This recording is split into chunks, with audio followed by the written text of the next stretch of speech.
Hello.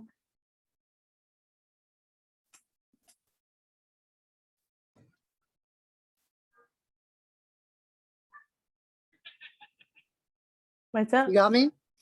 I got you. Yo, what's up? Hey. Good to see you. Finally.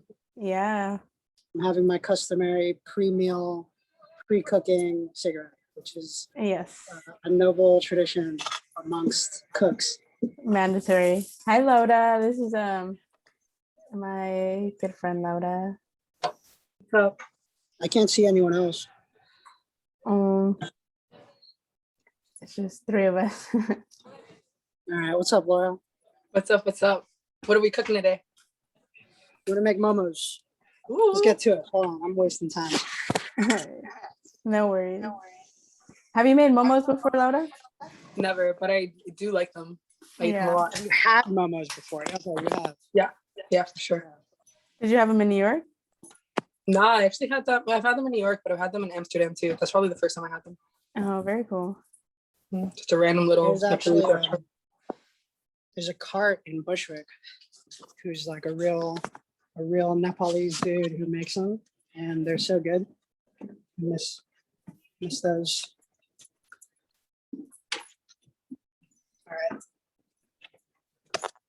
I'm lucky to be cooking at my parents' house today, so we got the really nice kitchen. Yeah, I'm excited to see. I got the whole setup. Hold up.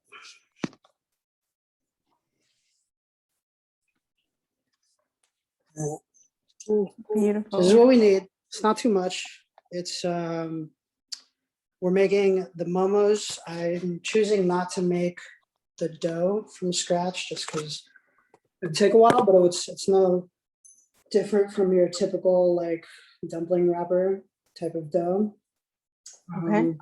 So I'm gonna use wonton wrappers, but otherwise you're just making a filling. I'm gonna make with lamb today, but typically momos are chicken or lamb based. And yeah, and then we'll be making like a little like tomato chutney called like a sambal. Oh yes, I just had some sambal. Yeah, good stuff. So to start, we'll make the mixture. So I'll take the lamb and I'm just gonna mix it all, ground lamb first. And then, so we're gonna use a mixture of celery, cilantro, scallions, which I don't have, so just use a little extra celery. Traditionally, you'd put cabbage as well. Cabbage? Cabbage, yeah. So like a super like green mixture to go in because it's supposed to like lock in the moisture. And then spices like cumin, ginger, garlic. Actually, something we have to do, this is a very traditional step, is we use methi. Methi is, in English, is fenugreek. So we use a fenugreek seed. So you take some fenugreek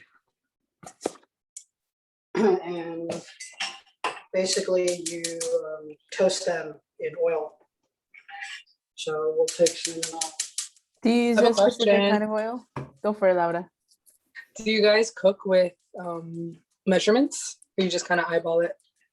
Well, I'm gonna eyeball it today, but you could definitely get very precise with it.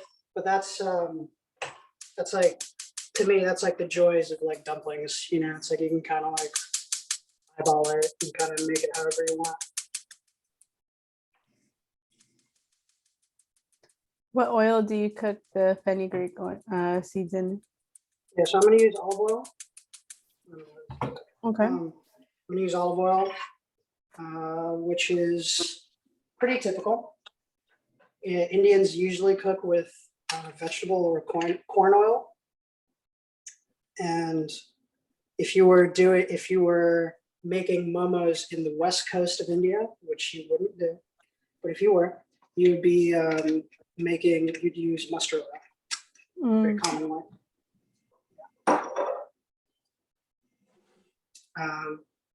So we're gonna let this oil heat up for a second. We'll chop some vegetables. Yeah. Have you made these often before? So I chose this dish because this is like the kind of thing this is like my dad's favorite childhood food, right? So it worked out when I got to make them today. But it's like the kind of thing that you like, it's like my dad would make these if he was feeling really good, type thing. So it's like always kind of had a significance for me and my family. If you go to where we're from, which is Calcutta, you find these everywhere on the streets. It's like a bar food type of thing. Yeah. So I grew up eating a lot of momos. And even when I lived in New York, like I said, I used to go to that momo cart like all the time. Yeah, I missed out. It's a bummer, but if I'm ever back, I will look for the guy in Bushwick with the traditional Momo cart. Oh yeah, he's outside Myrtle Wyckoff. Yeah, that was so right close at to where Myrtle I Wyckoff. was. Wow. Yeah, that little plaza. Mm-hmm. Here, hold on. Let me, If you ever go back, Camilla? what was that? I heard Camilla said, if I ever go back. It's a big statement. That's a big statement for a Queens girl. Where Yes. are you right now? Me or Camilla? Yeah. I'm in Miami, but I'm from Queens. Okay, word. I think you muted. And Okay, can you hear me? yes, you're good now. Yeah, I put in the AirPods so you can. Oh, nice. Yes, I think I would go back to visit. I'm so like every time I think about moving back, I'm like, that's way too stressful. Yeah, I feel that. It is stressful. Shirish left New York recently. He was living there for a little while and he just moved back to LA. That's right. Yeah, I was there for like almost 9 years straight. Barely ever left. Yeah. Changed a lot. How is Miami, Loda? It's cool. It's cool for what it is. Yeah. Cool Miami's an Miami. interesting place. Seems like a hell of a place for sure. No, it is cool. I've been exploring a bit more now since things have opened up a bit, and since I'm vaccinated, I've explored a bit more. Yeah, It's really nice. it keeps coming up for me in a lot of different ways, which is kind of interesting. Miami, ven visita. I'm here. Yes, we have Quieren to. estar. Yeah, it's beautiful, and it's probably one of the most culturally dense areas of Florida. Yeah. So that's cool. What is LA like, Shirish? Great question, man. I mean, it is. Well, I guess first of all, where in LA are you? Yeah. So right now I'm in Long Beach, which is technically not part of LA. It's its own county. This is where my parents live now. But where I live is right in downtown LA, which sounds like it would be really cool, but downtown LA is kind of like a I don't know, how would you just, it's kind of like, I guess it's kind of like downtown Brooklyn, like very industrial. When I was growing up, it was like a totally empty place. Like it was just all warehouses. It was the kind of place where you could like throw parties in high school. Like you could like rent out a warehouse and like throw parties and stuff. Yeah. And now they're kind of like trying to turn it into like the new hip spot. Which make it, it's cool that I live there, but it's also just really like it's trippy to me because to me, downtown LA is kind of like exactly halfway between like Midtown Manhattan and Bushwick or something. Like Mm, it's like it looks like Midtown, but it feels like Bushwick kind of mm. vibes. You know what I mean? That's Food a scene really, wise, how is it? Yeah. Well, it's like Is it homey? Is it casual? I've never been to LA, so I have no. yeah. I mean, it's none of those things. I think it's a super unfriendly place, but it's also like kind of familiar to me. I mean, there's a crazy thing happening in LA right now where we're dealing with like a very serious homeless problem, and the way that they deal with it is they basically get all the homeless people to live in downtown LA. So there's like where I live, which is like a block away from Skid Row. mm, It's like it's like tent cities everywhere. Like there's like the sidewalk, and then there's the bike lane, and then there's the tent city, and they all just like exist together on every street. I don't personally like. I'm not offended to live near the homeless or anything, but it is pretty crazy because so I'm toasting the fenugreek right now. how much of it do you use? So I just put in like maybe like a tablespoon. Okay. It's a pretty strong spice. Got to be careful not to burn it.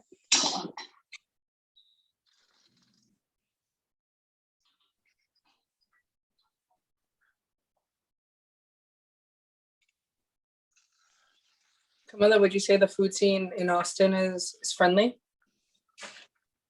I think or like so. approachable? Yeah, it's very varied. I mean, you get a lot here.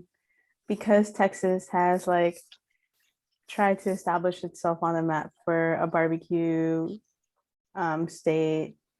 There is a lot of barbecue and like meat heavy things, fried chicken, being that it's like still part of the South in some respect. And then because Austin, I think, is in many ways trying to be like kind of progressive and welcoming and like stuff like that. It also is very friendly to like vegetarian and vegan and stuff like that. So there is a good like alternative to stuff. It's not, I mean, nothing is ever gonna to me be as welcoming as like what you find in New York in terms of like the varied cuisines and stuff like that. Yeah. In like really like tight spaces, like you don't not having to travel too far to experience a little bit of something from everywhere, right? Here, like you do have to like travel a little, because there is like and like it's not even considered a Chinatown, but like there is like a neighborhood that is predominantly Asian, where you would find predominantly Asian foods and supermarkets, and like you would probably go there to get like, I want to say authentic or like traditional like cuisines from these regions. There is a lot of Mexican food scattered around, which is like mixtures of Tex-Mex and like white people trying to make Mexican food, and then like really like good hole in the wall mom and pop, and those places are usually like some truck on the side of like a gas station, which are really like make really, really good tacos or something like that, right? We found this really good Puerto Rican spot when we first moved here. There's some Salvadorian spots that make really good pupusas, I've heard. What else? The Colombian food is lacking so hard that I'm often inspired to open up a spot of my own, but that's a whole ordeal. Yeah. Yeah. Can you give us some of the distinguishing characteristics of the Colombian cuisine? Yeah, absolutely. I mean, Colombian cuisine is very meat heavy. a lot of their well-known like significant dishes are, you know, standouts for like their like meat as protein. You have bandeja paisa, which is just like translates to paisa platter, I want to say, and paisa is just a region in Colombia, or like what they refer to a region slash the people that live in that region. And paisa is also refers to paisaje, which is kind of like, I want to say valley, but I could be wrong. But like, so it's like Yeah, valley like people. countryside. Right? Yeah, exactly. And that dish is like, it's a pretty big dish. It has sweet plantains that are fried, a fried egg, beans, rice, and then you get like, you can switch this around, but like traditionally it's like a fried steak that's maybe a skirt steak, depending on where you get it, but just like it's fried steak, and you get pork. I don't know how to call this, but it's chicharrón. Laura, you know how to call this in English? Chicharrón to me is just like any fried meat, so I don't know. Chicharrón Chicharrón, is it's like like, crispy, like the skin, right?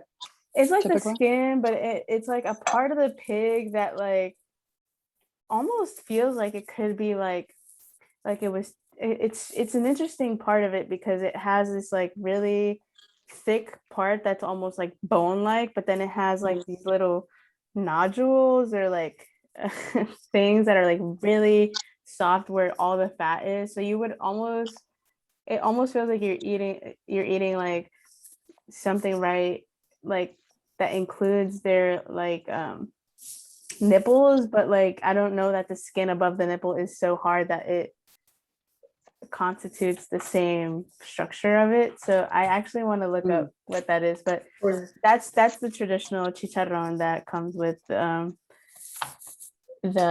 dish.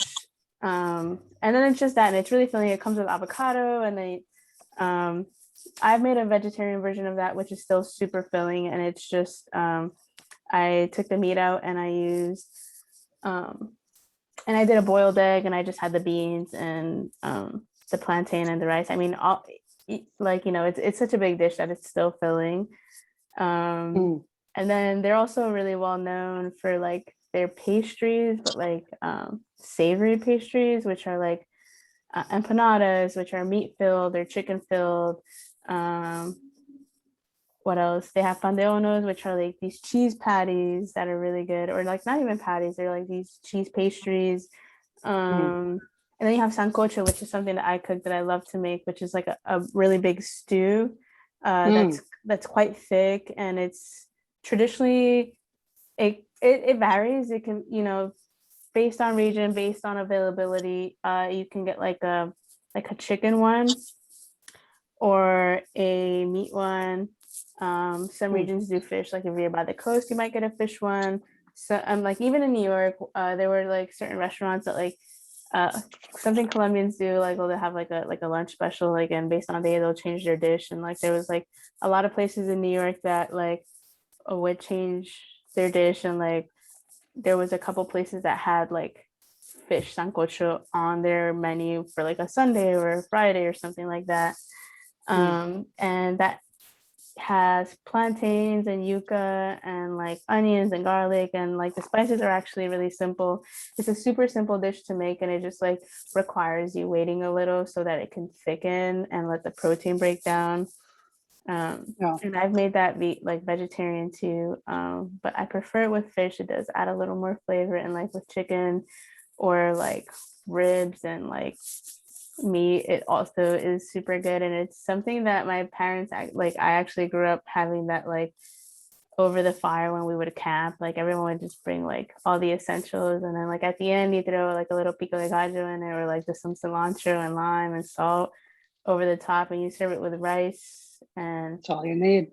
Yep. And I would say those three dishes are like what I grew up on most. And like there's a couple more. Like we have a ceviche that's very different from most ceviches, which is like, I don't prefer to like Peruvian ceviche, because Peruvian ceviche is so good, but it's a shrimp based ceviche that's like cured in tomato sauce, and you actually cook the shrimp first because you don't use as much salt in it. Mm.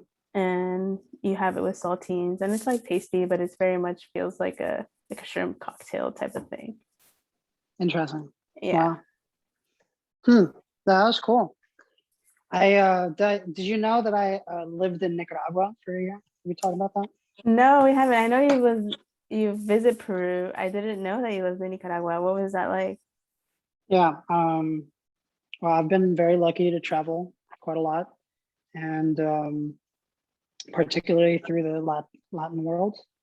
And I lived in Nicaragua. I was teaching music to little kids in Managua.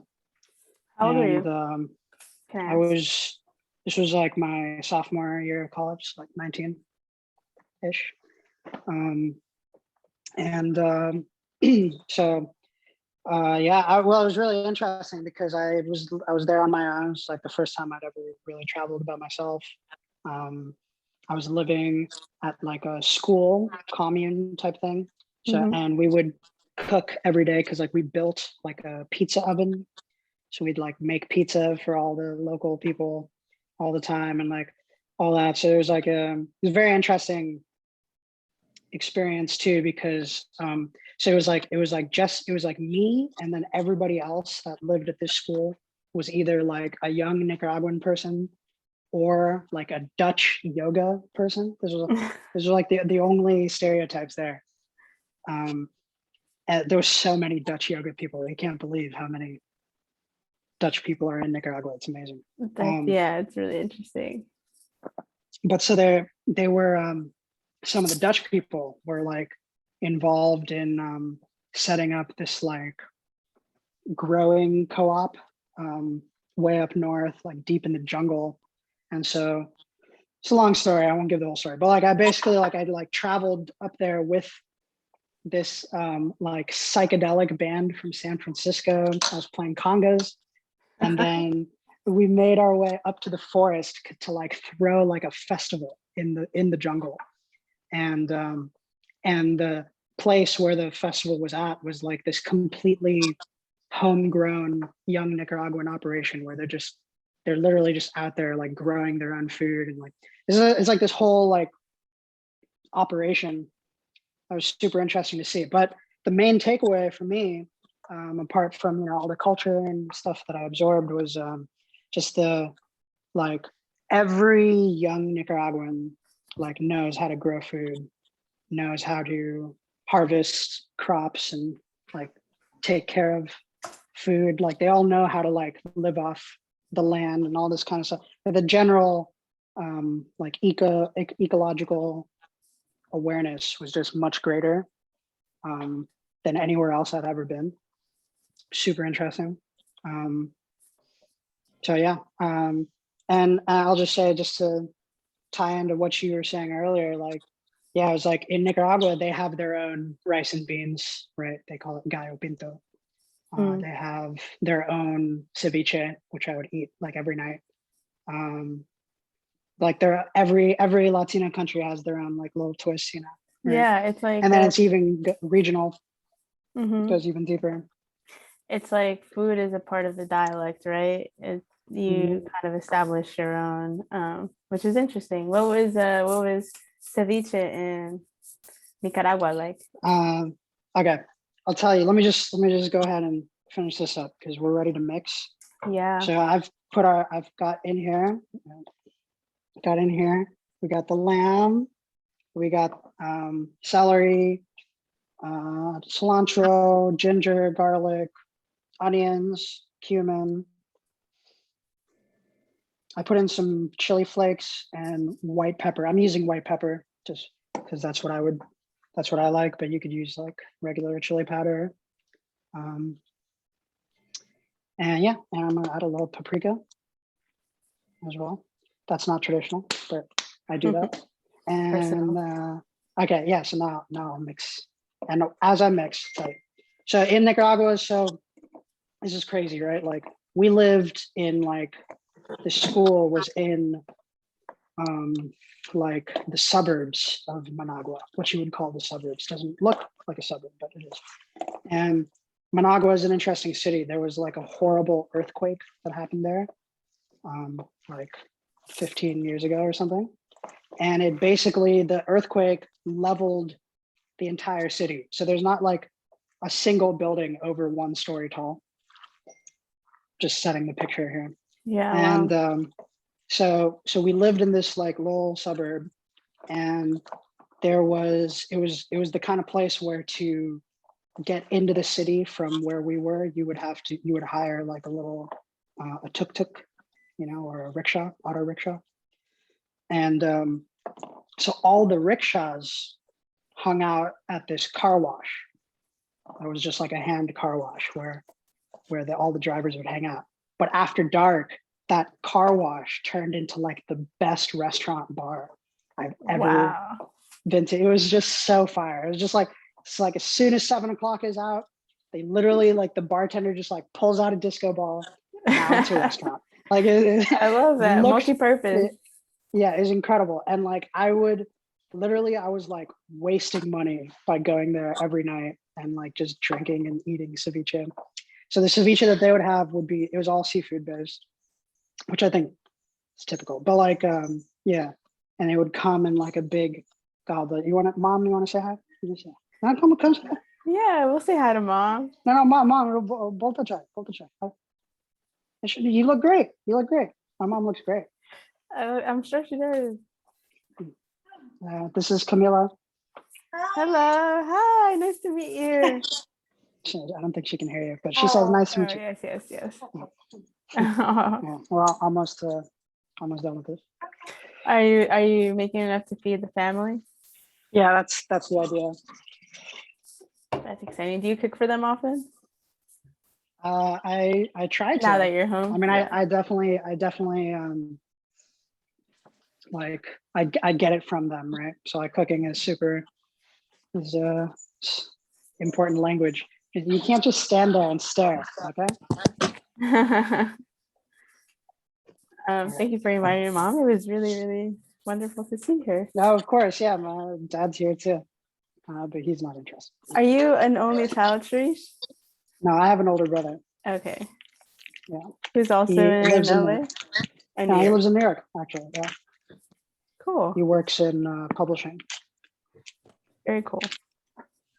So tell me about the ceviche. Continue. So so they would serve it in like a giant like goblet, and I feel like this is pretty close to the like Peruvian traditional, because it would just be seafood. There's usually like concha and shrimp, calamari, and it was like, I'm just trying to remember, it was a while ago, but it was like, yeah, they would do like a little salsa, like a little pico, salt, avocado, served in like a lettuce bowl in a little goblet. And they made the best like chimichurri steak I've ever had, for sure. Wow, better than the Argentinians? Well, I haven't been there. And I haven't either, but I have had it, because I know it's traditionally where it comes from, or maybe I'm wrong, but yeah. I've had it made by one, and it's quite good. Right. No, I mean, I hear, they say like the Argentinian Brazilian meat is like the best. This was pretty damn good, and I'm sure it was like way less expensive too. Argentina is pretty expensive from what I hear. Yeah, I'm sure. Yeah. I mean, that chimichurri like was excellent. That was like the first time I'd ever tasted chimichurri. Some other unique dishes in Nicaragua that I've never seen anywhere else are quesillos. What's not that? Not a quesadilla. So they take like a giant tortilla. They put queso blanco in it. They fold it, they toast it, and then they cover it in cream. Like it's just dairy, like crema, like slightly sour cream. Okay. and that's like so popping. Like over there, there's like a line out the door at the Casillo spot. You know? And so it's called what? Quesilla? It's called a Casillo. That makes sense. What were you saying, Laura? Is it a corn or a wheat tortilla? It is corn, I believe. Yeah. Right? Yeah, like a white flour tortilla. There is white corn, but I think you taste it in the flavor. Yeah. If it's flour or corn. Right. And the ceviches in Colombia and in Nicaragua, do they also do like the corn and I don't know if it's a yam or a sweet potato or just a type of potato? No, that's just Peru. We Ooh. don't do that. And at least in Colombia, they don't do that. It's just like you have some shrimp with saltines and that's ceviche. But I do know like in Peru, you definitely have it with both the traditional corn, which is like very large, and with sweet potato, which they call avocado palta. I forget what they call sweet potato, but yes, they have it with sweet potato. What about Nicaragua? What was the question? Do they have it with either corn or sweet potato? No, so I've never even heard of that. Really? When you were in Peru? The corn sounds kind of familiar. Yeah. Well, I was in Peru. The thing I remember the most in Peru was eating a guinea pig. Yes. The You cuy. I ate the cuy. I ate cuy, and I also had alpaca. Like I also had some alpaca steak. Oh, Remember wow. that? Awful taste. Not like fat enough, maybe. A lot of muscle. Yeah, it's like super tough. Yeah, it's like gamey, very gamey. Yeah. Should have stuck to the cuy and the chicken. Yeah, sure. Well, the cuy, I have to say, cuy is pretty good.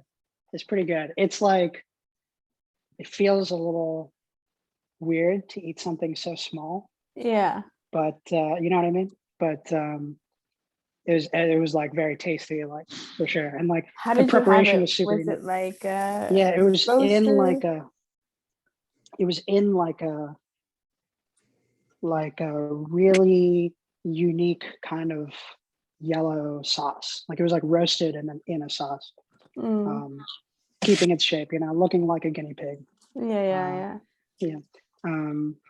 Yeah, it was good. It was definitely one of the most interesting meals I've ever had, for sure. Yeah. I'm sure. Yeah.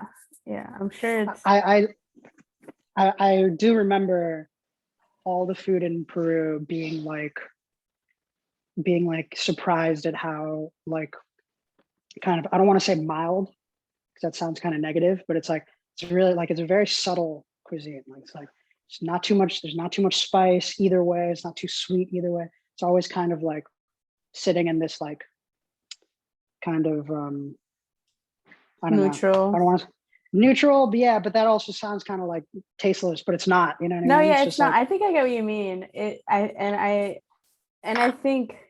I think you do have to have it to understand that there is still a lot of flavor in that neutrality. It's just that like edging towards like, oh my gosh, there's a lot of spice in this, or like this is like really sweet, because I've had some of their desserts and they've been really, and I think they incorporate a lot of fruits into their desserts, but in like in a way that like they like hold on to their acidity, and so they're not super sweet. And like their like their savory dishes are not. I think I get what you're saying. I feel like that's probably somewhat due to the European cooking influence, right? Like Mediterranean stuff, which is like still very neutral, but like super flavorful. Oh, you think so? That's interesting. That's an interesting take. I think because Mediterranean cooking is some of the oldest cooking like on the planet, right? Yeah, I don't know. I think I know what you mean though. It is kind of new. It's like fresh. It's very fresh. Fresh taste. What were you saying, Laura? just another thing to point out about Peruvian food is the Asian influence. That's why, so Peruvian food for me sticks out in terms of Latino foods, because Peruvian and Mexican stick out the most to me because these flavors are so of those countries specifically. So you were talking about bandeja paisa and sancocho. I already can imagine those flavors because those are flavors that are also very familiar in DR. Pero Peru and Mexico, those are flavors very, very from those places. Yeah, to me, that's that I so really find true. familiar to it. Hey, Mom, how do I get this clicking to stop? Yeah, it's so interesting to see the Asian influence around, I mean, globally, you know, and like how it impacts all these regions. I remember when me and Iona went to Cuba, there was like a lot of like Asian signage around and like stores. And we kept like wondering what the Asian influence in Cuba was. And it's all really fascinating.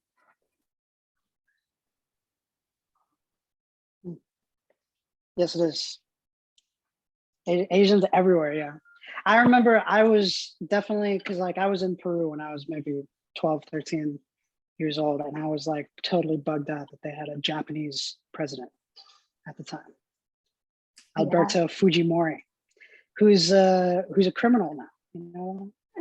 Yeah, I mean, most presidents are, right? Right. No, but yeah, I had no idea about like any of the Peruvian presidents, and that is super random. So random, so cool though. Yeah, I wonder how. Do you know how that came about? I have no clue. I thought Laura might have been touching on that. I don't know the politics for not super there well. Is no, but there is. You know, my dad knows for sure. Like, there's a reason why there's a lot of Japanese immigrants in Peru. I don't know off the top of my head, but there is a reason. It's not just by chance for sure. Yeah, I can imagine. A lot of the Asian influence in the Dominican Republic comes from like, trade and immigration agreements that happened during big dictatorships and in different countries where a lot of the a lot of the migration has come from. Sure. So like, yeah, we are in Spain in the 50s, DR in Japan in the 50s also and earlier. Those are just like agreements to, we'll give you land if you come work here, sort of thing. Yeah. Right. But I don't know about Peru. Yeah, I mean, you see, you know, that's how Indians ended up in the West Indies, and in Africa now. Very common migration pattern, but spreads a lot of stuff. There's like, I was just reading about something kind of on this topic, but like you could see it a lot. Like, okay, like, so like my dad and I were talking earlier. So I'm Indian, but you know, in India, that doesn't mean anything. There's a multiplicity of races in India. So I'm Bengali, but I'm not from Bangladesh. But my family, you know, several generations ago, probably stayed in Bangladesh, right? So, for example, so even momos, right? Momos you're not going to find in most parts of India because momos come from Tibet or Nepal, and then they trickle down into West Bengal, which is the state in India where my family's from.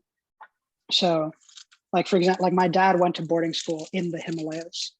Like, he went to school with the current prince of Bhutan. Yeah.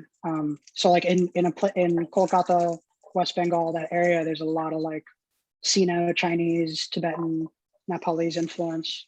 By the way, right now I'm like toasting some fruit, some vegetables to blend into a sambar later. Yummy. And yeah, like another food in India, of course, very interesting subject. Like we were just talking, like one of the most famous foods out of Kolkata is the the kati roll, a roll. So a roll Yeah. is just like, yeah, like there's a roll spot in New York, which is like way overpriced and not that good. But Yeah, I think there's like, I feel like Iona has mentioned the kati roll, which my partner For who's sure. from Malaysia. It must be, I don't know, have trickled down or like, no, definitely, overlapped. definitely. I mean, it's like, so the roll has like, the story is that it's there's a restaurant in Kolkata called Nizam's, very famous restaurants, over 100 years old, and they were the ones that kind of started serving the first kati roll, and they used to make it out of beef. So it had, because most Indians don't eat beef. Most Nepalese and Tibetans don't eat beef either. Yeah, very vegetarian meals. Right, but well, because of Hinduism mainly. Mm-hmm. But yeah, just a much less meat-based diet in general. So the first like Nizam Kati roll was like more Muslim influence, which is very prevalent in Kolkata. You find this peculiar mix of like Anglo English mixed with the Mughal Muslim influence, because the Muslims were the last emperors of India before the British occupation. So yeah, there's this curious mixture of all of those cuisines, because like base Indian cuisine, like very traditional, like from the subcontinent Indian cuisine, you're not going to find in most places in India unless you go to the very far south, where the people are literally genetically different from us. Like in the sense, they have different ancestors. Their language, the Tamil Nadu language in the south of India, has a completely different script, alphabet whatsoever than any other of the languages in India, which are all descended from Sanskrit, which itself is descended from Proto-Latin. I didn't know that about Sanskrit. I thought Sanskrit was the earliest language. So is it Latin?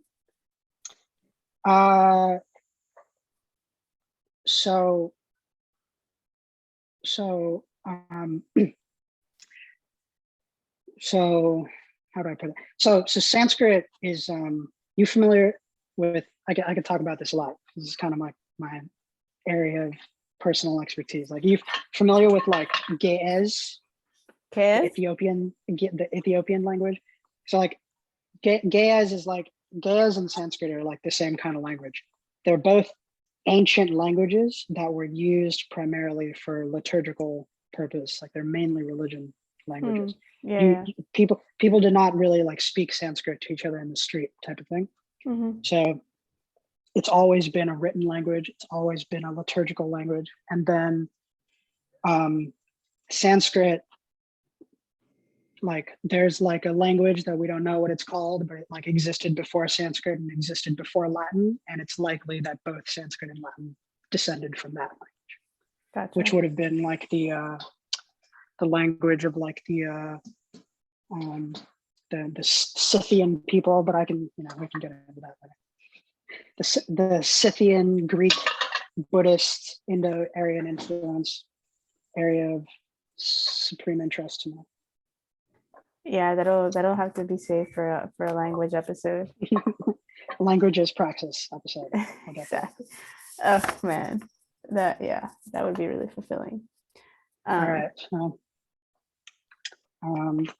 Fun time. My mom's NutriBullet. You can see how dusty this is because it's just used for purely spice grinding, just like me.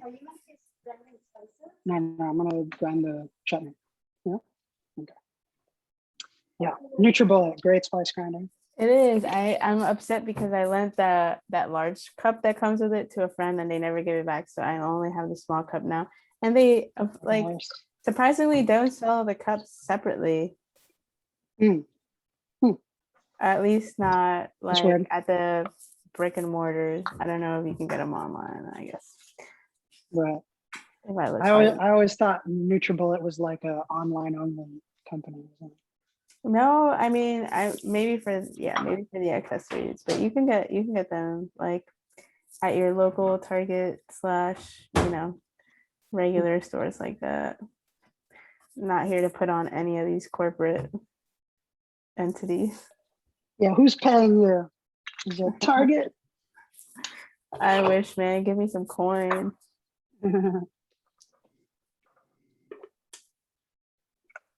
Do you Okay. cook them almost before you put them in the sauce, or you cook them in the sauce the whole time? Yeah, so the sauce comes on at the end. It's just like it's more like a topping or a dipping sauce. So my mixture is ready. I just wanted to prep the sambal first so it can be ready. What else? There's a million ways to do a sambal. It's I think typically a tomato-based sauce. I think that's what defines it. But apart from that, you can do anything. I think I'll stick with this though. Yeah. Is it always spicy, or can it just, is it? Absolutely No. not. In No. fact, so actually here's a misconception I can clear up about Indian food. Beautiful. Thank you. Indian food is not typically spicy. And the reason for that is because most of the chili peppers, like seed-based, capsicum-based chili peppers, none of those existed in India until the British brought them in, right? Mm, So the traditional Indian cuisine is a lot more based on like black pepper, which was like, for most people, that was like the spiciest shit they'd ever tasted in their life. it But can get spicy. oh, for sure. I mean, pepper has like the most like sophisticated spice, you could say. Yeah. But yeah. So I just I just reject that idea that like Indian or even Asian food in general is spicy, because traditionally it's not, and they didn't even have spices like that, until pretty recently. Yeah. So So maybe since the then they've like spice. compensated, maybe, I don't know, but Yeah, it's like a colonized thing for it to be yeah. as spicy as it is. Which is so funny because I mean, well, Europeans are different, but Americans have a very low spice tolerance. So it's so, I mean, I don't know. That's so interesting to me. The Western world. Yeah, absolutely. I don't know. There might be like something to that, like I know that, certain populations, for example, have like an easier time digesting gluten. Yeah, I'm trying to think about Things like that. Europeans. I think even Europeans, for the most part, also don't have like a super spicy cuisine. I want to say that's No. more of like a South American thing. Yeah, well, that's where chili peppers come from. So yeah, so it was like the colonizers America. from Europe that had traveled to the South Americas and like brought it back and were like, this is so great. And then they were like colonizing Asia and we're like, you guys are gonna have, I don't know, we're gonna make this available. Yeah, totally. And on the other, something that's like super neutral and very versatile, potatoes. Yeah. Also a Latino thing, or a Latin American. Yeah. And corn. Yeah. Yeah, there's like, like that whole thing that like wild tomatoes and wild corn and stuff doesn't look anything like the corn or tomatoes that would find in the grocery store type thing, Oh yeah. I like that. One thing that actually I did, so when I went up to that forest reserve in Nicaragua, they actually had a whole like a whole little section of the farm dedicated purely to like, what would you call them, like pure strains or something. So they had like heirloom corn and stuff that you'd never seen before. I saw like purple orange corn and shit. And then they had like, oh, there was one thing that was really crazy, which was like on the way hiking through the jungle, our forest guide just like climbed up a tree and like came back with one other thing, just a quick aside. Incredible sight in this forest that it was like they had these like gold beetles and the beetles would molt their shells on the branches of every tree. So, you know, imagine a forest. Every single tree branch is covered in these like gold shells of these beetles. Really crazy thing. Looked like Avatar or some shit. And then, yeah, this dude, he like climbed up a tree, came back down with like a handful of these nuts. And these are black nuts with like a white fleshy inside. This shit was like a superfood. It was like something, it was like Whole Foods would cut down the forest to find these, you know. This shit was so crazy. You could eat half of this nut and have enough like energy to march through the forest the whole day. We survived like 3 days in this forest hiking off nothing but these superfood nuts. And you couldn't even, if you ate more than like 2 at a time, you'd throw up because there was so much protein. It's insane. Do you remember like what they would call it or the name? That's a great question. It's in like the back of my mind somewhere, but it was like it's like nothing I'd ever heard of before, you know. It might have even been like a local name. Like there's probably another name for it. Yeah. Yeah. That's amazing though. I mean, yeah. So cool. The local communities know what they need, right? And and they have it available to them until someone else comes along, of course. But yeah, well, that's definitely like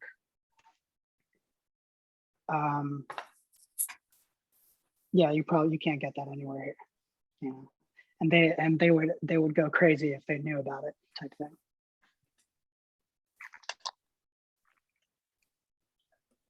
All right, I'm going to start to wrap my momos. Let's see how good I can do this. It's been a while. All right, yeah, so we have our meat mixture ready. okay. Sambal blended. All we got to do is make the momos. So I'm going to take a little spoonful, small amount. Okay. Into the center. And that's the lamb and all that good stuff. Yeah. So yeah, this is the lamb.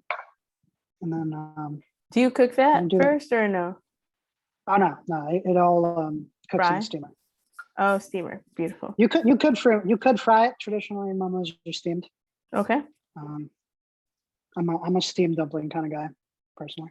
Yeah. I hear flavor the water that you're going to steam it with. That's right. Yeah. Oh, do I do anything with the water? Well, that's an interesting question because I used to work at a restaurant where they would ionize the water that they used to steam stuff, but that's like some, you know, that's some like gastro shit. You don't. I mean, it's just you're just cooking it in the steam, so it doesn't really, you know, good quality water, of course, definitely helps, but it's not going to add any flavor really. Okay, and I'm going to roll this first one off screen so I don't look like a fool. Get your footing.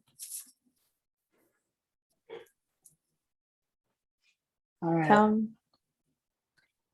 All good. There's our first, not the cleanest, but it'll do. Cute. Right. Aw. How many do you put in at a time? I guess it depends on how big you have for your steamers. That's right. Yeah. I mean, you don't could want definitely them. Put in. You could definitely put in as many as you can. Yeah. Yeah. You don't want them to touch. Yeah. Otherwise, they will stick to each other. Tell me about your experience in restaurants. I'd love to. So 2016, I was just about to drop out of school. I was like, it was a low college point. Or high school?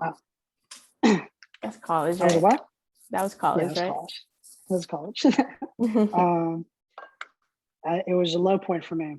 I won't go into all the details, but I basically dropped out of school. I was dating this girl at the time. Basically, and then I had incident happen where I just lost a shit ton of money. So I was like basically in like a very desperate situation. So what I did was I just went into the East Village one day and I just started asking at every single restaurant if they would hire me. And this one restaurant was just opening on Spring Street, Spring and wherever, it's that area. So I walked in, asked, and they were like, well, we're not opening for another like 2 months or whatever. Would you like to help us open the restaurant? So I was like, sure.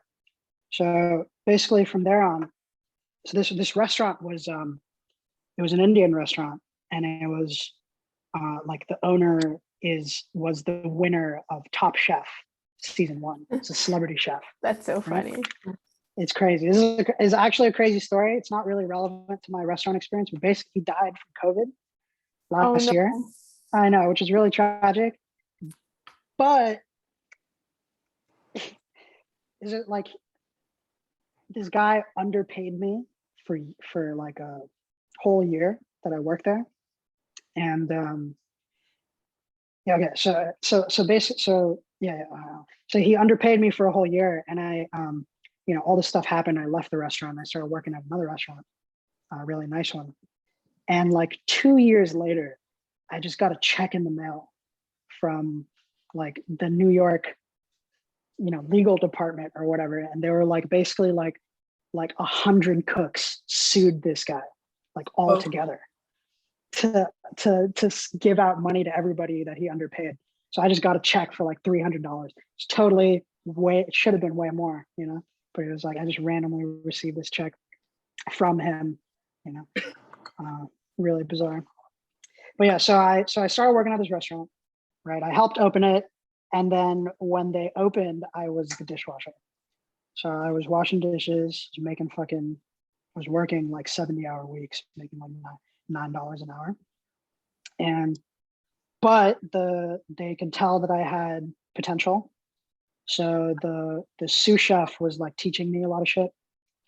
And they had opened the restaurant with the assistance of another chef who was like a real serious chef. This guy, has like, he's like a real like old school New York chef. You know what I mean? He was like he's a Gramercy Tavern alum. And this dude, legend, he was like basically my mentor in this place. And he just he told me a lot of things. Like he told me I wasn't cut out for the restaurant industry. That was great. And then he told me, like, he basically just taught me a lot of stuff. And what happened was that I started as a dishwasher, but I like within like 3 months, like all this stuff kept happening where I would just keep stepping in for somebody else. And they moved me all the way up through the ranks. So within 3 months, I'd worked every single position at the restaurant. And I ended up as a line cook, working in this open air, like a kitchen that's in the dining room, right? Yeah. So, and I was there with Chef Mark, with this guy. So 2 of us were there hanging out all the time, but the whole time they were still paying me as if I was a dishwasher. So I never got a raise, right? So I was doing all that for a while. And then one day they were just like, hey, we need you to be a dishwasher again. And I was just like, yeah, this, like, no way. Like I've been cooking. I've literally been cooking. And you're going to make me a dishwasher again. So I told that to the other chef, and he was just about to leave to go become the head chef at Italy in the World Trade Center. And Right. he was like, come with me. Or I have a friend who owns a restaurant and he's looking for somebody. So he got me in touch with his friend who happened to own a restaurant in Williamsburg called Meadow Suite, which is a Michelin star restaurant. And I went and I became the what's called a garde manger, which is like cold appetizers and baking bread and stuff like that. So then I got to work in that place, which is a completely different kitchen environment. Like Pawalo, the first restaurant, was like huge restaurant, 20 cooks in the kitchen, like super loud, aggressive, very intense atmosphere. And then Meadow Suite was like 5 cooks in the kitchen, dead quiet, like a temple, like very, focused kind of place. So feel like I got both, the best of both worlds. And then not long after I joined Meadow Suite, I got the offer to work as a sound engineer, which was my job up until the pandemic. So I had like a 1-year journey in the restaurant world, which has, I'm like super grateful for it. Honestly, it's a really crazy ride.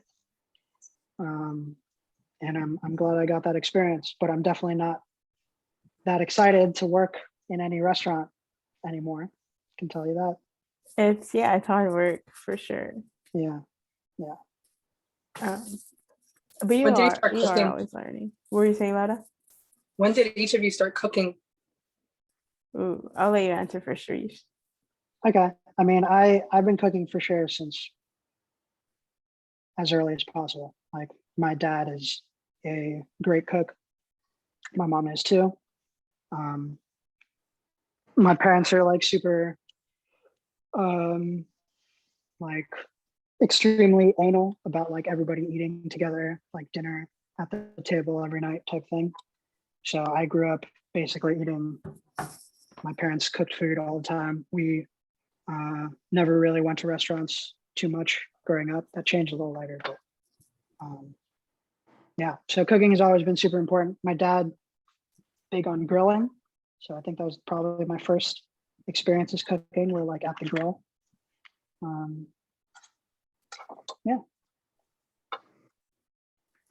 For me, I would say I grew up and there was always cooking around me, but mostly because it was part of our daily life. I don't think it was like, I know for sure still to this day, my mom does not enjoy cooking. She hasn't she doesn't have a lot of like dishes under her belt. She cooks to like the extent that's the bare minimum, like to get nutritious food on the plates of my brother and stepdad because I don't live with her anymore. She doesn't like, she just does not enjoy it, and she didn't enjoy it when I was growing up.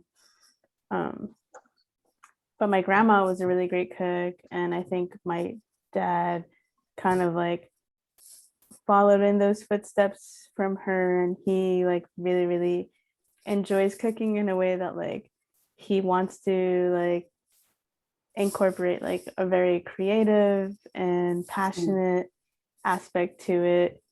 And I think through him, which I'm realizing now, I hadn't thought about it, but like when I like look back, I'm like, oh yeah, my dad always was trying new things. And like when I think of like the earliest versions of new things being introduced to me was like through my father. But though I do appreciate my mom for teaching me basic things in the kitchen and like how to be in the kitchen, and that I could be in the kitchen at a very young age. I think, and I don't think it was like her, like, oh, like this would be good for you to know. More like you should know this because I don't want to do it. Yeah, which like still, you know what? Thank you, because I don't know. As an Aquarius, I like do not like to be relying on people. So it was great to just be like, okay, I'm 10. I will make my own eggs and rice and whatever. And like, and then like by 11, I was making my own like beef stew and like whatever. Cause like I got the ingredients down and like I was trying to like, and like I think I've like internalized my mom like hating it so much that I was like, all right, I'm gonna make it better. Like, you know, and then like when my dad was cooking, I was just like learning from him and trying to like pull from his enthusiasm. And then it was like stagnant for a while. And I think I was reintroduced to like how much I enjoyed and valued cooking when I moved out on my own, and like at the same time was shifting my like what I was eating a lot. Like I had stopped eating meat for a while, and so like I was looking for a lot of alternatives and like really figuring out how to cook for myself without How do you feel about that, by the way? Because you eat meat now, right? I eat meat sometimes, and the meat that I consume is mainly chicken based, but like every so often, if it's a certain time of the year, I'll like consume maybe lamb, but I don't think I'll eat pork, and it's not because I don't want to, it's just because I think like I've gone without meat for so long that I think at this point certain meats will make me feel sick. And I think pork is one of those meats. And I have had some beef, and it's been fine, but like I just don't have a super interest in it because like I remember what it tastes like, and every time I have it, it's like the same for me, and like it's good, but like not good in a way that like I want to have it consistently or like as a part of my life. So like I kind of stick to like chicken very, very, very sporadically, and I do eat a lot of, not a lot, but like I want to say like my protein is predominantly seafood outside of like legumes and soy based products and stuff like that. But I don't know. I know it's hard to navigate. I know everyone comes from a different background, has different things accessible to them. Yeah. It's not always easy. It does take a lot, which is why like that's when I learned to cook, because I was like, I really have to make an effort to eat this way if I do want it to be something I'm gonna incorporate in my daily life. And it worked really well because I enjoyed cooking so much, and I enjoyed learning new things, and like it was so far off from my culture's cuisine, which was so meat based, that it allowed me to like really experience and introduce myself to new ones. But every once in a while. Yeah, I mean, I definitely like cooking for other people way more than I like cooking for myself. Yeah. Like it's not even comparable. I typically do everything I can. It's just so funny too. I mean, this says a lot about me maybe. But if I know I'm gonna cook for someone, I go crazy. Like I really do a lot and do too much usually. But if I cook for myself, I do so little. I do the least possible, you know, to create like stuff I would be embarrassed to like serve to somebody else. That's all I want to eat. That's so funny. No, I love myself too much. Any meal I make for myself, no matter what it is, even if I'm like heating up leftovers, I'm gonna spice them up. I'm gonna get chopped on them, you know, like I'm gonna like do the whole, you know, the whole shebang. Yeah. Same. Best show ever. I don't believe in unseasoned anything. Exactly. There's always something you can add. Oh well, hold up. Well, I mean, seasoning, that's no issue. You know, I mean, that's never been an issue. But I just very low effort if I'm serving myself. Yeah. You can still be low effort and like bang out a really good dish. That's true.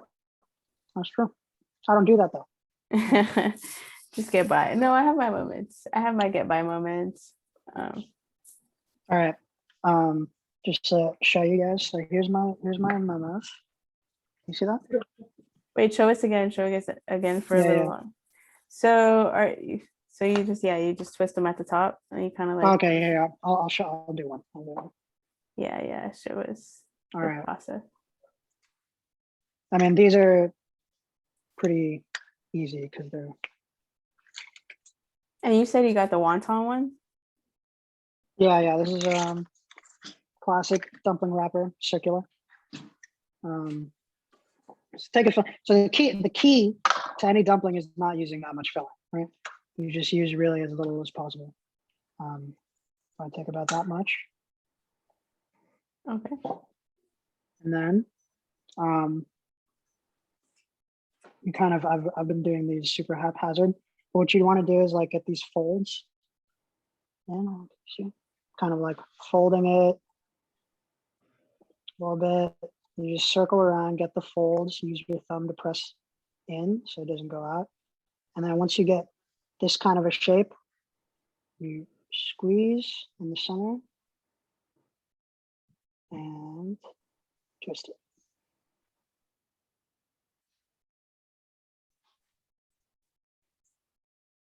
And as long as it holds, it works. Yeah, yeah. Okay, I'm As long as excited it to holds. try this. All right, so now I'm gonna take these. I got my steamer roaring. Steamer. Y'all know about steamers, right? People know about steamers. This is Yeah. this is an Indian steamer, so it's actually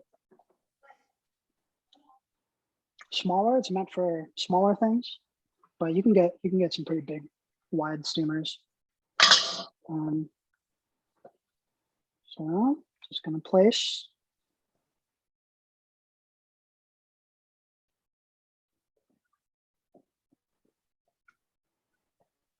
All right, so I can fit 5 roughly.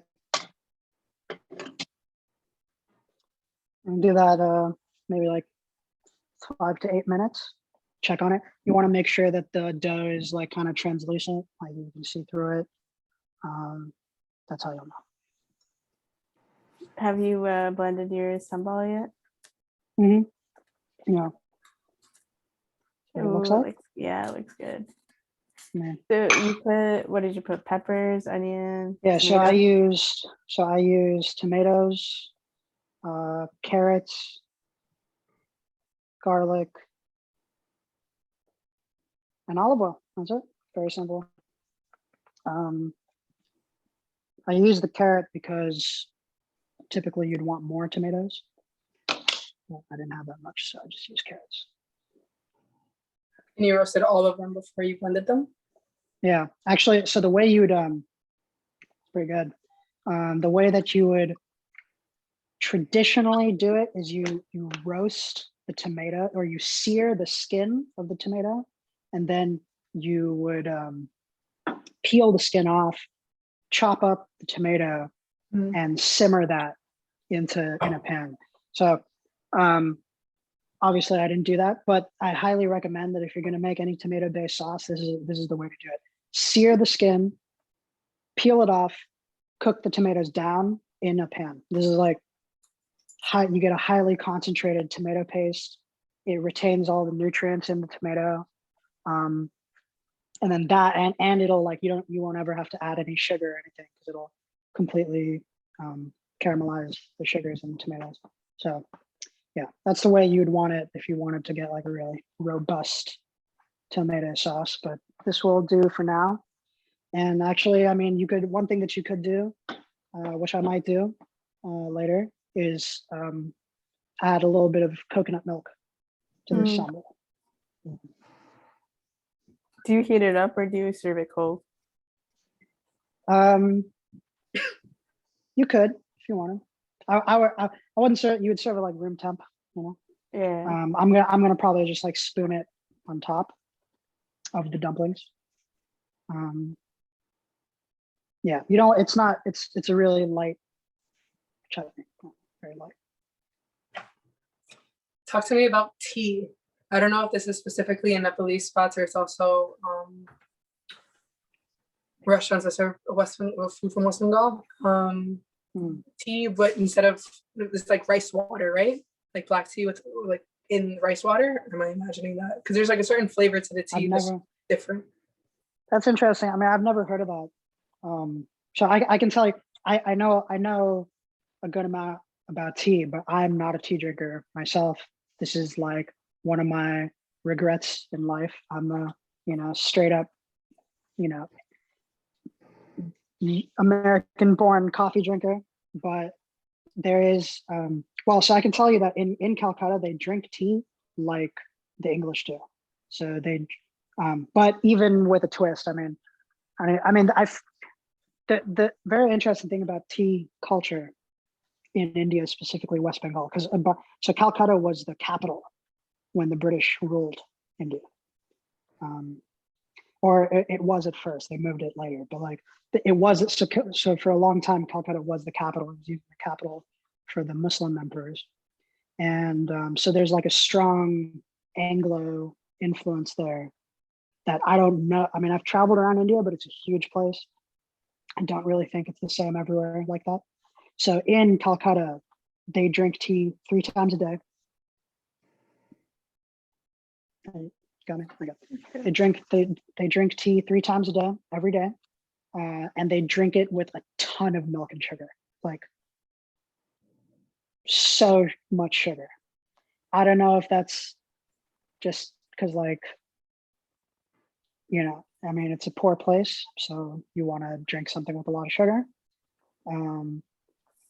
But yeah, they typically do not drink any tea black or like no straight tea, always milk and sugar and always a lot of it, you know. But I can tell you that like the tea that I've had like on the friggin' street in Calcutta, where there's like, I have a great video I'll send to you, Camilla, later. Like a video of this dude making tea, and all he's doing is like, he's like pouring the water in here, and then he's like dumping the water in here with the tea leaves, and then he's dumping, it's like, he just does this like back and forth, and like each time mixing one new thing with it, and you get it in a little ceramic pot, which if you've ever been to Asia, shit is everywhere. And that tea, man, yo, that was the best thing I've ever drank. It was the best thing I've ever drank, was this street tea. There is nothing else like that street tea, man. I mean, it's so like such a complex tasting tea. Now, you know, I've never like made tea for myself unless I'm sick or something. But I mean, I usually don't, because I just know that it'll never taste like that. I mean, that's just, that was the greatest thing ever. Yeah. Do you remember if it was condensed milk or if it was just water? It was not condensed milk. Yeah, it was like a very like typical tea. Like you can get, of course you can get like, you know, condensed milk tea or something, but that was like just the most baseline. Like it literally cost in dollars like less than 5 cents. Like it's the most, like, you know, it's like the thing that everybody gets in the morning, you know, as they're walking to work or wherever. Like everybody can afford it. Cheapest tea possible. So good. Out of this world good. Damn. Yeah, I'm a like black tea or like green tea, just like water kind of person. Same with coffee, like take it black. As well. I only That drink sounds black delicious. coffee. Yeah. I mean, when you're having street things, I think you need to have them as they come. You know, you can't just be like I want it this way, or I lost you for a second. What did you say? I was saying that when you're having street things, you need to have them as they come. Yeah, totally. Yeah, I'm a big fan of street food, because, and it's just like, it's not really, it's a very different culture in different places, you know, because it's not in most places there's no such thing as street food. I mean, that is the regular food. It's the restaurants that are out of place, right? Mm-hmm. And like in Nicaragua, I can tell you that the like hamburger that in Nicaragua, they actually like, it's a whole thing, like on the highways, they'll have like little pull-offs that'll just be filled with carts, and like, yeah, like the hamburger that I had in Nicaragua was easily the best I've ever. It's fucking better than a Peter Luger burger. You know what I mean? It's like so good. And so in India, very similar idea, where it's like the street. I mean, it's a lot like New York in a way, right? Because it's like the carts serve the people, right? Mm-hmm. Yeah. The restaurants serve the, you know, a specific class of people, but the carts serve the like everyday need, you know, bagel, coffee, Gatorade, whatever. You get those from the carts. And in India, it's the same thing. So it's like every morning, I mean, like as I said, there's like 20 different races coexisting. So it's like this guy, he wants his upadam. This guy, he wants his methi. This guy wants his, whatever. And they all go to their specific carts in their specific neighborhoods. Also, just to drive the point home, the last time I was in Kolkata, I took a walking tour with my brother, and we walked like we went to the oldest part of the city and then walked maybe like a mile radius, and in that mile radius saw every single denomination of every single religion you could imagine, apart from some obscure pagan religion. There were Shia Muslims, Sunni Muslims, Ismaili Muslims. There's one type of Christianity, because there's only one type of Christianity in India. But there were, many different Hindus, many different Muslims. There was Zoroastrian. I've never seen a Zoroastrian fire temple before, but I did. Buddhists, Jews. There is a massive synagogue in the middle of Calcutta that is like so gorgeous and completely out of place. Like, it looks completely out of place, but it was, built like over 100 years ago. All kinds of just crazy stuff like that. And so you find, like, I know, like in that part of Calcutta, you could probably find some like Sephardic Hebrew pastries, Yeah. stuff like that. So the diversity is incredible. Yeah. And Wow. also, thinking about what we were saying earlier about the respective like food scene in the cities that we're at now, walkability is such a factor Oh my gosh. into making a place 100%. homey and the type of food that you're gonna have. Like, there are no street carts here because there's not a walking city. They have food trucks in Austin, you were saying, but you still drive to the food trucks. It's not You can't walk to them. the thing in 100%. LA. I haven't been either, but notoriously unwalkable. 100%. Yeah, that's definitely the worst thing about it. And it's funny too. I live in the friggin' center of the city, and I don't have a car, so I have to walk everywhere. So I try to find ways to get around. But like, yeah, a walkable. Once you have spent some time in a walkable city, you realize what a tragedy the modern age is, really, because building cities and lifestyles around not being able to walk and things like that, it just it leads to a lot of deeper problems, in my opinion. It's not the future. It definitely isn't the future. And to go back to walkability. Yeah, we need walkable cities. Well, I think it's funny. It's funny you bring that up, because I think there's like in like a very like kind of in like progressive cities, you're gonna see like pushes for that. Places like Portland or Seattle or something. I think you're gonna see pushes towards that. How far we can do that, who knows, But I personally, I think about this all the time. Like it's one of the things that I consider when I think about where I'd like to live. Maybe I would like to live in a place where everything is within walking distance. So that's like very important to me. I've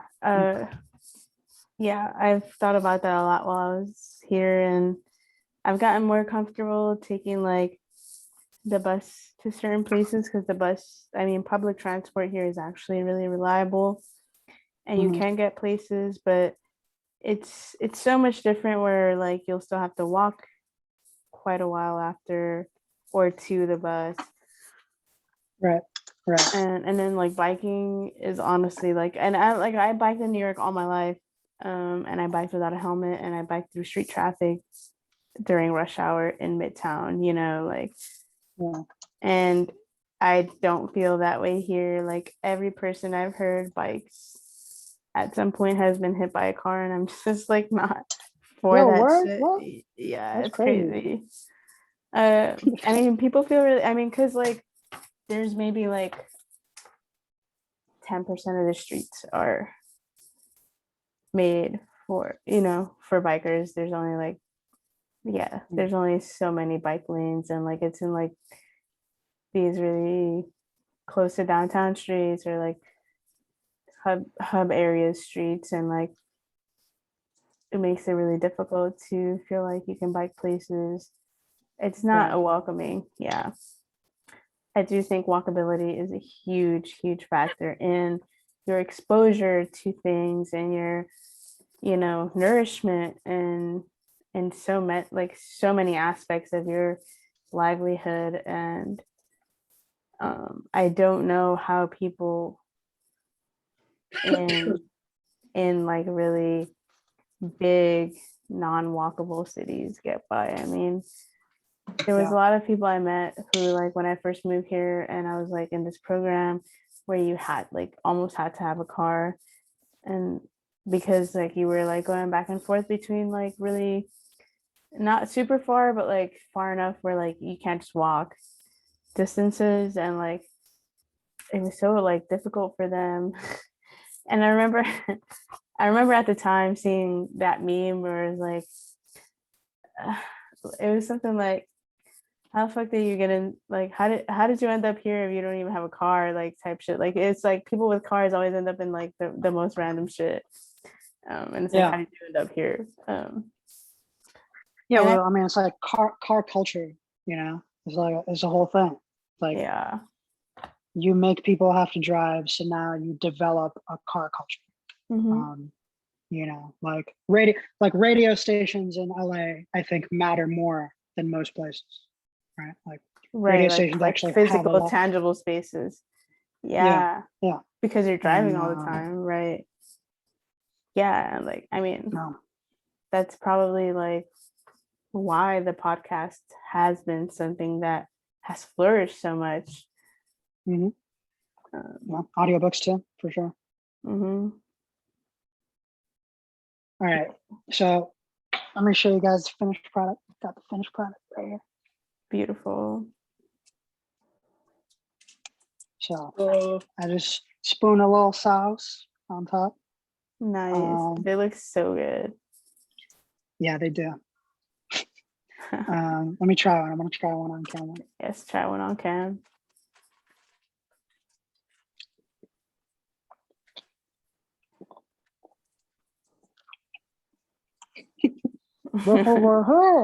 No. Yes. Oh, that's good. Yeah, that tastes about right. How long, so when you're using a protein like lamb, do you have like a certain amount of time that you're like, I need it to be on here this long because the lamb needs to cook? Yeah, so it's kind of hard. Like my advice for that would be that, there are many ways to make sure that your meat cooks thoroughly. Like like technically, like you can use a thermometer. If you know how to eyeball it, you can do that. But something that I learned in restaurants, this is the advice that I would like to pass on, because in restaurants typically are very exact with their measurements. They have to be. They try to reproduce everything. But which was how the first restaurant I worked at was. It was a very high-end restaurant. But the more high-end restaurant I worked at after, they were just like, eyeball it every time. They were just like, you have to develop the skill to eyeball it, because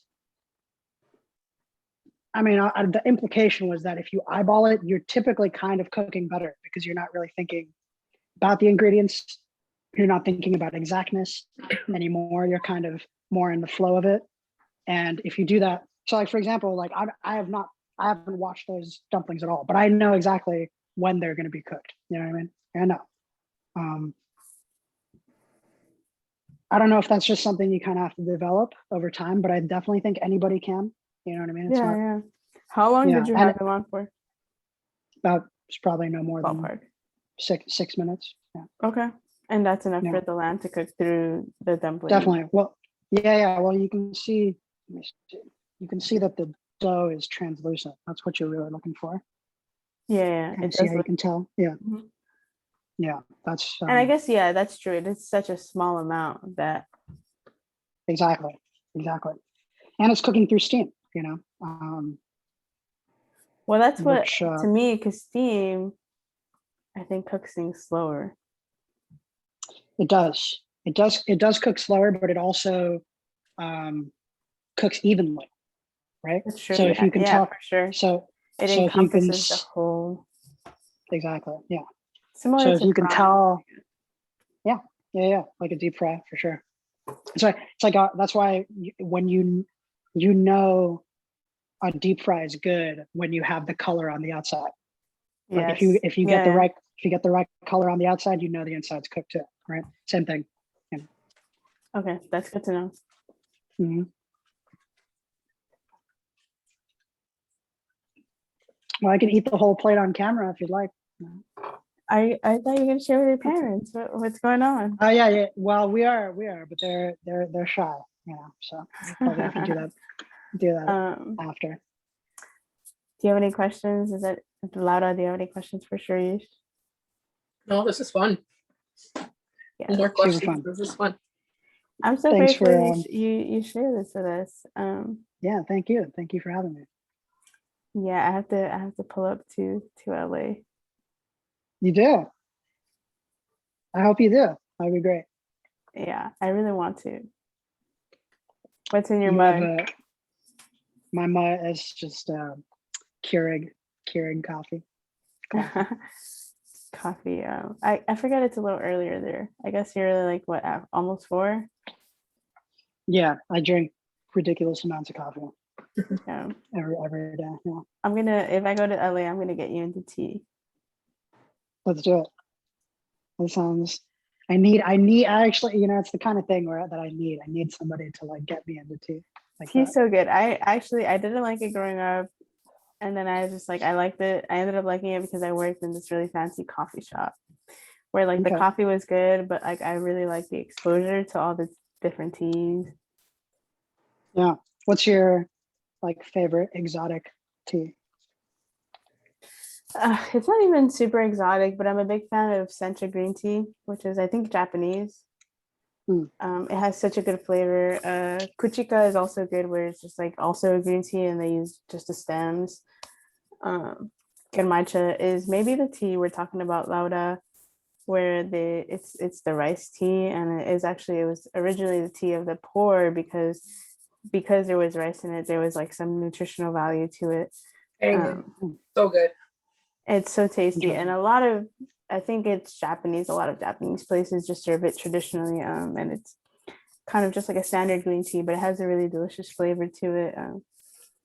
Hmm.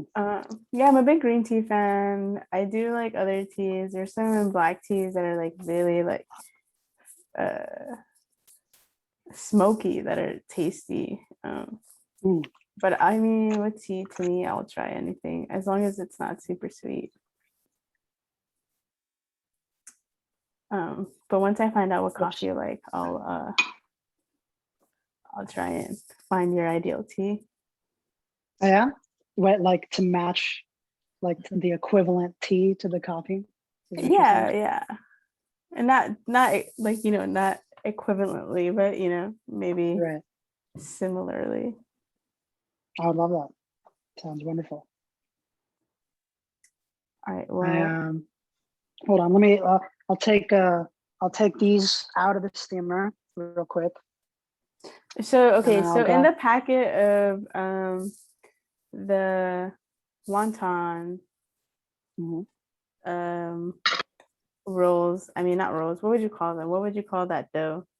The papers, The papers that you bought. How many do you get? wrappers. The wrappers. How many Let do me you see. get out of that? Typically like 50. Oh, that's quite a lot. Oh yeah. These go for sure. This one is 42. Nice. Yeah, Yeah. you can definitely make a family meal out of They're that. so cheap. I mean, you can get a pack of those from like an Asian market for like $1 or $2. Like it's Yeah. literally that Oh cheap. my God. Yeah. Yeah. Asian markets have brought so much life to my existence. Well, I will say this about California. best Asian markets, best like ethnic groceries Yeah. are in California. I have to say, I think Queens probably can compete on that level. Yeah. But, Yeah. most places in Besides New York, that, probably not yet. yeah, I think, well, Queens does have, the very, very specific pockets that have, but I Yeah. mean, you might be right. There was a lot. I mean, when you think of the history and the influence and the presence of like Asian communities in these like Western spaces, California is a huge one, right? So it makes sense that it would have Totally. these like very established pockets of For sure. Yeah, for sure. businesses. Yeah, I mean, there's like, like, for example, my favorite coffee shop in LA was it's a Latino coffee shop. Can you hear me, Bella? Still? Yes, yeah, you're good. Okay. It's a Latino coffee shop that was started in Southgate, which is really close to Long Beach. So this is like a local Latino guy starting up the coffee shop is called Tierra del Mia. And every time I go, it's like only staffed by young Latin kids. And then like the Sriracha factory that's in fucking Irvine, California. Like, you know what I mean? Like all the Asian products manufactured in California is Latino products made here. I'm pretty sure like there's like a big Goya factory not far from here. Yeah, I actually You know, saw my first Goya factory when I went home to not Colombia, when I went home to where my parents are living in Florida, Orlando, and we were driving up, and there's this huge Goya factory, and I remembered when when Goya endorsed Trump, and that was like when I found out that my stepfather was like for Trump, and it was like such a spiral. But I saw like the first really large Goya factory, and it made so much yeah, sense why Florida has so many like different Latin products. And I don't know, Florida has a lot. Like, I'm a little jealous because Texas is so close to it, but like it still hasn't gotten there. Like, Texas is either very white or very Mexican, and like those are the two things that it is. right. And like unless there's like a significant settler like presence in it, which makes sense, those things won't change. And like I just don't think there's been a significant amount of like other other cuisines, other cultures established here, besides that. Although there are like a lot of actually Nepalese people in Dallas. And I remember that because when I was working in New York, I was at a greenhouse, and one of my coworkers was Nepalese, and his name was Badri, and he kept telling me that like he had a lot of family in Dallas, and like there was like a huge Nepalese community in Dallas. And I remember that. So I guess it just depends, but like I guess I was surprised because I expected so much more diversity, being that because it was like not just west but southwest, it was closer to the south, and I expected more, Right. I don't know, migratory. I hear that. I mean, it's like Miami, Florida is probably more like New York, right? You got the Dominican, Cubano, Boricua, Haitian, yeah, right? All of that. I mean, you're not gonna find that. You're not gonna find that in California either, unfortunately. yeah. It doesn't. It's It's proximity. very It's Mexican. all proximity based. Yeah. Which is interesting. Yeah. I mean, I always super interesting. I mean, I always really just coming from California, very interesting to me seeing the Latino diaspora in a place like New York, because it's so different than it is here. Everything from the language to the food to even the vibe. Like you can't really compare Puerto Ricans in New York to like Mexicans in California. You know what I mean? It's like a very not at different all. vibe. Very different. Yeah. Yeah. Yeah. And it's also because like I don't know, I mean that's a very specific one, because like Puerto Ricans were very established in New York, and like to the point where they established an identity that like culminated both, and like we're New Yorkers, not just Puerto Ricans. And so like, but I get what you're saying. Yeah, I mean, I like to think of the Mexican presence across the country, because there's a huge Mexican presence in New York too, right? And it's so much different than the presence in Texas, the presence in California, the presence in Arizona, you know, across these like, I want to say like mid to southern states. It's really interesting. And I think, not to cut you off, but I think it's important to always remember that a lot of that chunk of the United States was Mexico, or was Mexican. Yeah, Texas, exactly. 100%. Tejanos are Tejanos. Yeah. Yeah. Yeah. Well, I think more legacy. I think like I'm very to my aesthetic view of California is very rooted in that kind of like Mexican Gothic. Like to me, California very much has the like spirit and lifeblood of Mexico. Like the house that I grew up in is in a ranchero style, you know, like everything from the architecture, you know, it's here. I think like Camila, if you came here, you would see it. You know, you'd see it everywhere because it is everywhere. You know?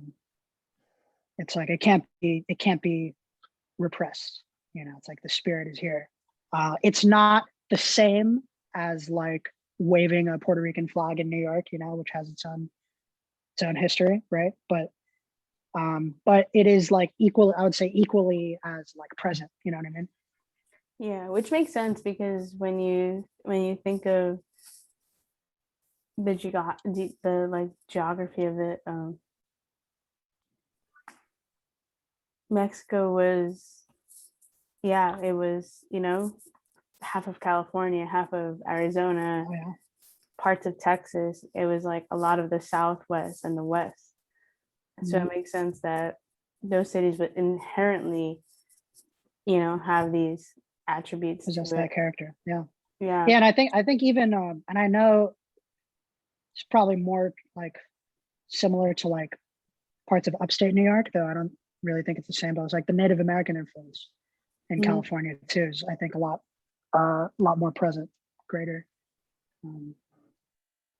Yeah, like adobo, Navajo stuff is very much here still. You know, whether it's logos or, you know, capitalistic representation, or just in, you know, the street names and everything. Yeah. Street names are so interesting to me. For sure. Because like there's these like really like I don't know, just, you know, like right-wing people that don't acknowledge the land they live on, speaking these like very like originally, you know, native or non-white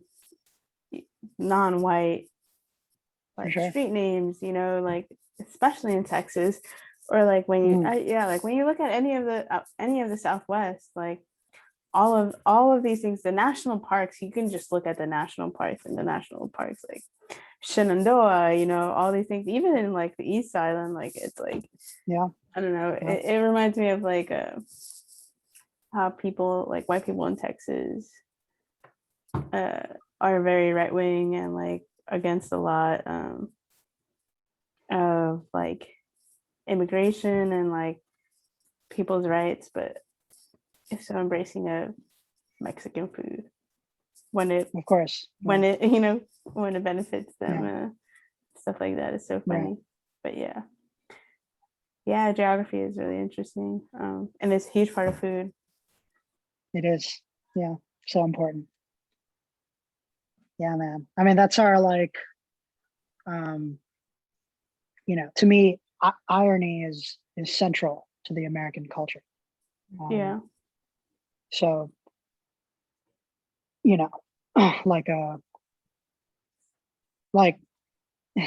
we could talk all day, but like, for example, like Mormonism, right? Mormonism, great example, because Mormonism is to me like a very, very American, like it's very representative of a lot in our culture.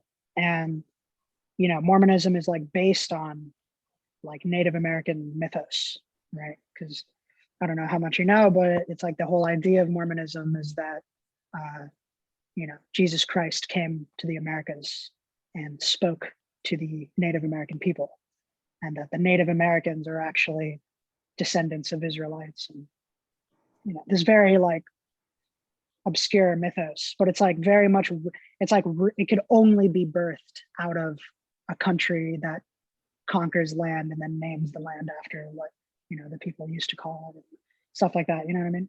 So it's very like thing, and it's also, and Mormonism was founded in upstate New York before it moved, you know, to Utah.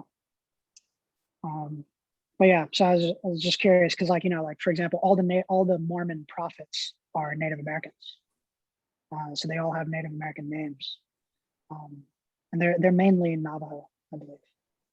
And yeah, it's like, so they just appropriated that mythos and basically ran with it all the way, developed a whole new ideology out of it. So wild. Remarkable. It's the most American thing you can do, right? Yeah, quite literally. Oh man. All right. All right. Well, thanks for having me. This was super fun. This was such a nice time. I learned so much.